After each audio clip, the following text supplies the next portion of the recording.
Alors très bien, on a ici nos équipements, mais ça ne va pas être responsive, d'accord? Ça va pas être responsive si on commence à baisser tout ça. Donc, d'ailleurs, hop, ça bug un petit peu, nickel. Donc à partir d'un certain point, on va réduire tout ça, et on va même empêcher le JavaScript de s'exécuter à partir d'un certain point. Je vais vous montrer comment faire donc du responsive avec JavaScript. Donc pour commencer, on va venir dans notre code, tac, juste ici dans notre style, hop, et on va commencer par faire @mediascreen ici, donc juste en CSS. And max width 850 pixels. Point titre équipement, font size 45 pixels comme ça.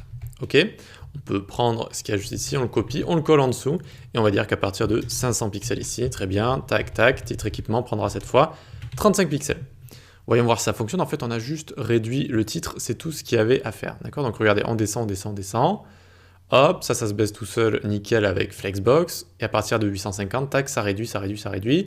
Et à partir de 500, hop, on réduit jusqu'ici. Et donc, on va pouvoir descendre jusqu'à 320 pixels, jusqu'à la plus petite taille où on doit faire attention.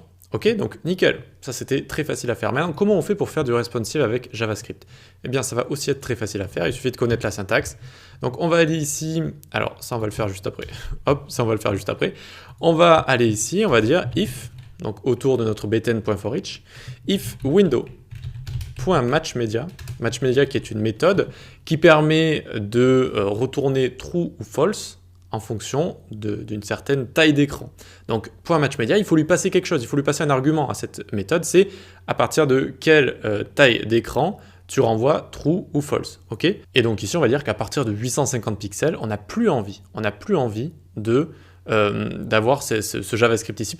On n'a plus envie finalement d'ouvrir les images et de les regarder vu qu'on sera en mode téléphone, etc. Donc on n'aura plus trop d'espace pour regarder les images, ça ne servira à rien de les ouvrir pour que ça prenne exactement la même taille, vous comprenez? Donc ici, if window.matchMedia, hop, on ouvre les guillemets, à l'intérieur on écrit ici min width, attention, min width 850 pixels. Min width 850 pixels, tac, et on peut faire .matches comme ça, .matches, hop, hop, et on va mettre tout ce qu'il y a ici dedans, tac, tac, ok, nickel. Donc, qu'est-ce que ça veut dire? Qu'est-ce que ça veut dire tout ça? Ça veut dire que dès qu'on est au-dessus de 850 pixels, ça va retourner true, dès qu'on est en dessous, ça va retourner false. D'accord, ça va retourner false, ok? Donc ici, dès qu'on est au-dessus, eh bien, ça veut dire que ça va autoriser tout ça, on va pouvoir cliquer dessus, on va pouvoir ouvrir le portfolio, etc. Dès qu'on est en dessous, ça va nous retourner false. Et donc, eh bien, vu que ça retourne false, eh bien, on n'exécutera pas ce JavaScript, on ne pourra pas l'exécuter. Et du coup, c'est comme ça qu'on fait du JavaScript responsive avec la méthode matchMedia comme ça et .matches.